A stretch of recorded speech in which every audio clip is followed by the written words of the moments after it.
BA part 1 लोक प्रशासन paper number 2 भारतीय प्रशासन।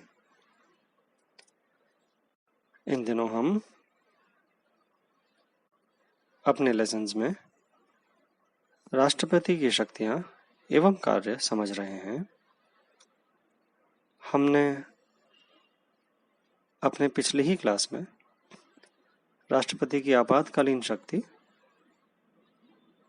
जो कि राज्यों से संबंधित है, अनुच्छेद 356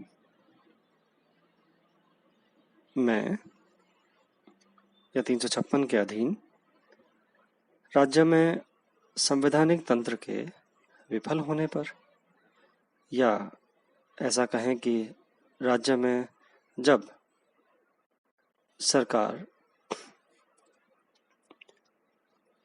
संवैधानिक उपबंधों के अनुसार चलने में असफल हो रही हो, या ऐसी परिस्थितियां पैदा हो गई हों, उस समय 356 का प्रयोग करके राज्य में आपातकाल की घोषणा करी जा सकती है। हमने समझा कि किस प्रकार या तो राज्यपाल के प्रतिवेदन द्वारा या किसी प्रकार से राष्ट्रपति को समाधान हो जाए कि ऐसी परिस्थितियां बन गई हैं जहां राज्य में संवैधानिक तंत्र विफल हो रहा है, या वह संविधान के उपबंधों के अनुसार चलाया जाना मुश्किल है, तब राज्य में 356 की घोषणा करी जा सकती है। हमने समझा कि इसका संवैधानिक प्रभाव क्या होगा। राष्ट्रपति विधायिका की शक्ति संसद को प्रदान कर सकते हैं या फिर किसी अधिकारी को प्रदान कर सकते हैं। राज्य की कार्यकारिणी शक्तियां भी हस्तांतरित की जा सकती हैं किसी अधिकारी को राष्ट्रपति द्वारा, और उच्च न्यायालय के कार्यों के अलावा सभी कार्य समझ शक्ति अपने हाथ में ले सकते हैं राष्ट्रपति, या अपने अधिकारी यानी राज्यपाल को जनरली दे देते हैं। ऐसे संवैधानिक प्रभाव पड़ते हैं। और अब हम इस चर्चा को आर्टिकल 356 के वास्तविक जो व्यवहार में अनुभव रहे हैं उनके बारे में थोड़ा सा समझते हैं। भारत में अनुच्छेद 356 का प्रयोग अनेक बार किया गया है। 100 से अधिक बार इनका प्रयोग हो चुका है। इतनी बार हो गया है कि आपातकालीन शक्तियों के अंदर सबसे ज्यादा प्रयोग तो 356 का ही हुआ है। हमने देखा था 352 का प्रयोग 3 बार हुआ है, 1962, 1971 और 1975। जबकि आर्टिकल 356 का प्रयोग तो भारत में संविधान लागू करने के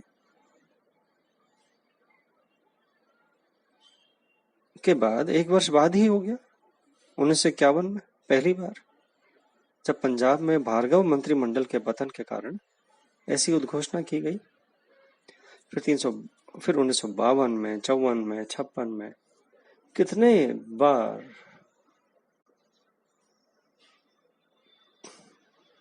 356 का प्रयोग करके राज्यों के अंदर राष्ट्रपति शासन लागू किया गया। इसे राष्ट्रपति शासन भी बोल दिया जाता है, क्योंकि राष्ट्रपति को हस्तांतरित हो जाती हैं बहुत सारी शक्तियां, और राज्य के अंदर शासन चलाने का दायित्व राष्ट्रपति अपने हाथ में ले लेते हैं, या अपने किसी अधिकारी, जनरली राज्यपाल को अपना अधिकारी मान करके क्या राज्यपाल उन्हीं के अधिकारी हैं, उनको वो हस्तांतरित कर देते हैं। तो इतनी बार हमने व्यवहार के अंदर देखा है और बहुत सारे विवाद हुए हैं। जनरली सामान्यतः हमने यह अनुभव किया है कि अनुच्छेद 356 का प्रयोग केंद्र और राज्यों के बीच जो संबंध हैं उनसे प्रभावित है तथा उनको प्रभावित करता है। हमने अपने पिछले ही लेसन में, जैसे मैंने एक बार बोला था आपको, कि केंद्र सरकार में जो राजनीतिक दल शासन में है, अगर उससे विपरीत राजनीतिक दल, विपक्षी दल राज्य के अंदर मौजूद हैं, तो ऐसी स्थिति के अंदर केंद्र सरकार राज्य सरकार को 356 का प्रयोग करके हटाने के लिए तत्पर रहेगी, क्योंकि उनको कभी भी राज्यों के अंदर किसी विपक्षी दल का मौजूद होना भाएगा नहीं, उन्हें अच्छा नहीं लगेगा। जैसे आज की परिस्थिति के अंदर ही मैं आपको बता सकता हूं कि आज हम सितंबर 2020 में हैं और केंद्र के अंदर भारतीय जनता पार्टी तथा उनके जो सहयोगी दल हैं, उन दलों के अलावा जहां जहां भी सरकारें मौजूद हैं विपक्षी दलों की, जैसे राजस्थान में कांग्रेस की सरकार, जैसे बंगाल में तृणमूल कांग्रेस टीएमसी की सरकार, जैसे महाराष्ट्र के अंदर कांग्रेस, शिवसेना और एनसीपी, नेशनलिस्ट कांग्रेस पार्टी की सरकार, ऐसी सरकारों को केंद्र सरकार खुश होकर नहीं देखती। और जब भी केंद्रीय राज्य संबंधों के बारे में केंद्र राज्य इंटरैक्शन होता है, जैसे हम आपको एग्जाम्पल देके बताते हैं, जैसे अभी आजकल एक जीएसटी काउंसिल होती है। GST council goods and services tax को लेकर के जो बनाई गई हमारी काउंसिल है, जिसमें सारे राज्य उसके अंदर मेंबर हैं और केंद्र की तरफ से वित्त मंत्री उसकी मीटिंग को लेते हैं। तो जीएसटी काउंसिल की मीटिंग के अंदर जो केंद्र के निर्णय होते हैं, जो राज्यों के पक्ष में नहीं होते हैं, उनका प्रखर विरोध करते हैं विपक्षी दलों के राज्यों के मुख्यमंत्री या उनके वित्त मंत्री। तो ऐसे विरोध को, ऐसे विपक्ष को केंद्र सरकार अच्छा तो कभी मान ही नहीं सकती। तो वो हरदम इस टेंडेंसी में रहते हैं, इस प्रयास में रहते हैं कि राज्य सरकार कैसे गिरे। और हमने अभी पिछले दिनों के अंदर बहुत सारी राज्य सरकारों को, वहां के जो विपक्षी दलों के जो लोग हैं, उनमें लोगों को तोड़ करके केंद्र सरकार की पार्टी में शामिल करके, वहां की सरकार को पतन करके, नए चुनाव करवा के या नए चुनाव नहीं भी करवा के उनके दलों के एमएलएज को अपनी पार्टी के अंदर शामिल करके वहां की सरकार का तख्ता पलट करने के प्रयास हुए हैं। तो ऐसे प्रयास केंद्र राज्य संबंधों को कभी भी अच्छे आयाम की तरफ नहीं ले जाएंगे। निर्वाचित सरकारों का बने रहना और उसका सम्मान करना, यह हमारे संविधान की भावना है। निर्वाचित कोई भी दल है, सत्ता या विपक्ष, यह तो समय की बात है, कौन सत्ता में और कौन विपक्ष में। जो पहले विपक्ष में थे अब सत्ता में है, जो पहले सत्ता में थे अब विपक्ष में है, और वैसे वर्षा चलता रहता है। हमारे संविधान की भावना का सुप्रीम आधार यह है कि जो भी निर्वाचित है उसका सम्मान रहना चाहिए लोकतंत्र में। आर्टिकल 356 का जो उपयोग हुआ, उससे हमें यह समझ में आया है आज तक कि हरदम केंद्र सरकार ने उसको द्वेष, हरदम तो नहीं कहना चाहिए, अधिकतम उसको द्वेष की भावना से राज्य सरकारों को अस्थिर करने के लिए उसका प्रयोग किया।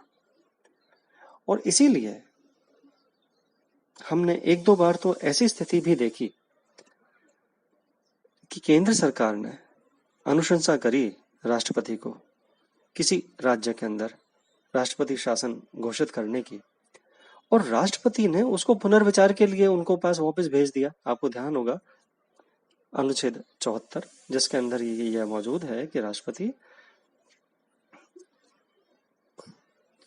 मंत्रिपरिषद की सलाह से कार्य करते हैं, लेकिन वह ऐसी सलाह को एक बार पुनर्विचार के लिए भेज भी सकते हैं।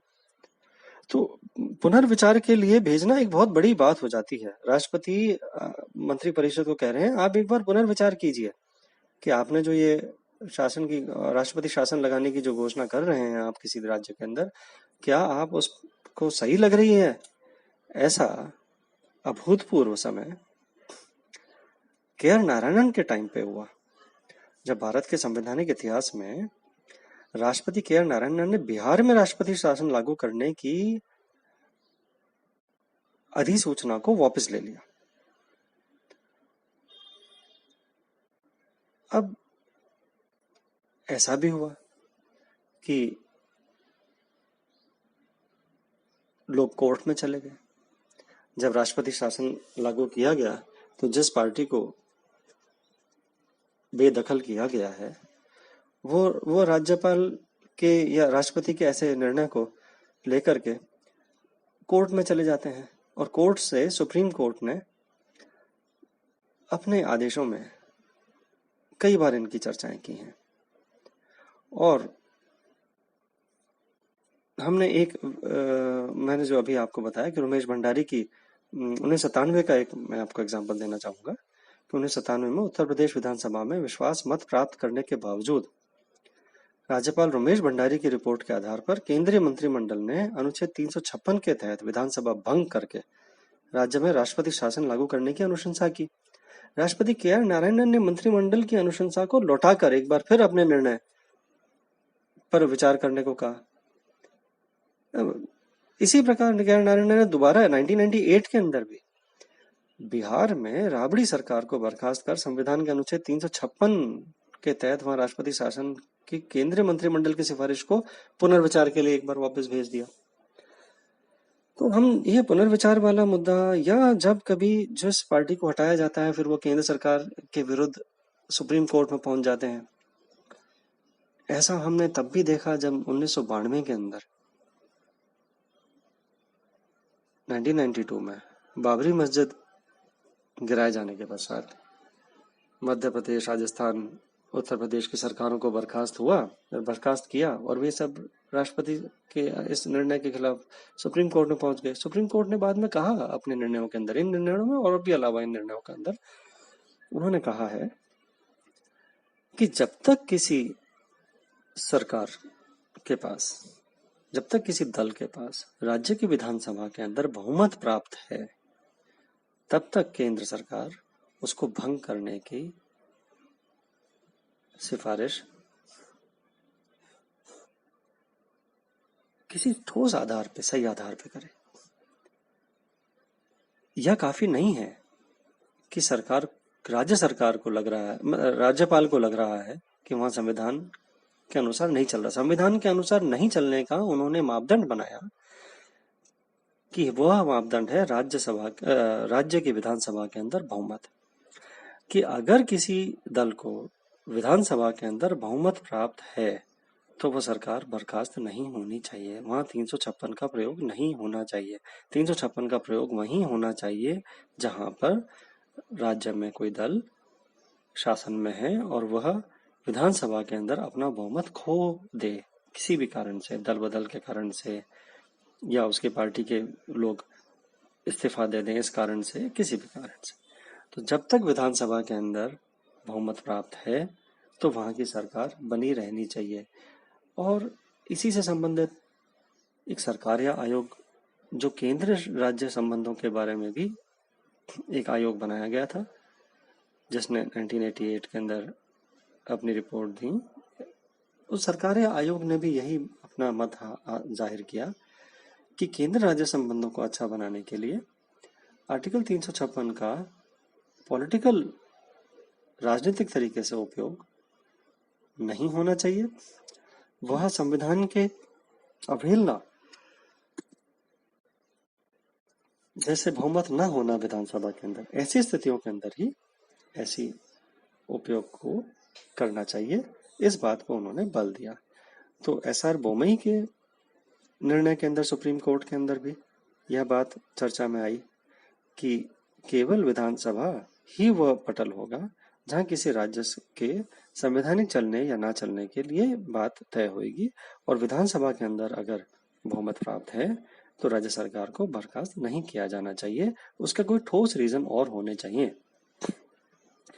तो सरकारीय आयोग, बोमई निर्णय सुप्रीम कोर्ट का, एसआर बोमई, और इसी तरह हम राज्यपाल की भूमिका को भी हम देखते हैं कि राज्यपाल केंद्र सरकार के, क्योंकि मनोनीत अधिकारी होता है और केंद्र सरकार का एक तरह से, उन्हें कई तो विचारकों ने एजेंट तक बोल डाला है, क्योंकि उनका व्यवहार ऐसा रहा है कि वो राज्य सरकार को, अगर वो विपक्षी दल की सरकार है तो उसको परेशान करने के अंदर पूरा सहयोग प्रदान करते हैं, बल्कि कई बार तो एक्टिव रोल प्ले करने लग जाते हैं। जैसे इस समय जो धनखड़ जी, जगदीप धनखड़ जी जो राज्यपाल हैं पश्चिम बंगाल के, वो तो इस तरह से बयान देते हैं जैसे कि वो भाजपा के कोई, भारतीय जनता पार्टी के कोई स्पोक्स पर्सन है, और वहां की जो सरकार है वो उनको बिल्कुल पसंद ही नहीं आ रही है।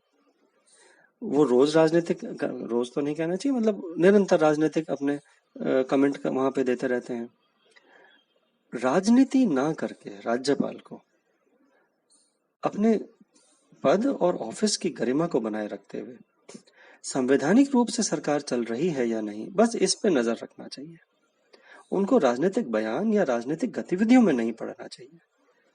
वे कई बार तो विधानसभा के पास पहुंच गए, कई बार कहीं उन्होंने विरोध दर्ज करने के लिए कहीं सभा में पहुंच गए। तो ऐसा राज्यपाल को नहीं करना चाहिए, यह उनकी प्रतिष्ठा और राज्यपाल के पद की गरिमा के खिलाफ हो जाता है।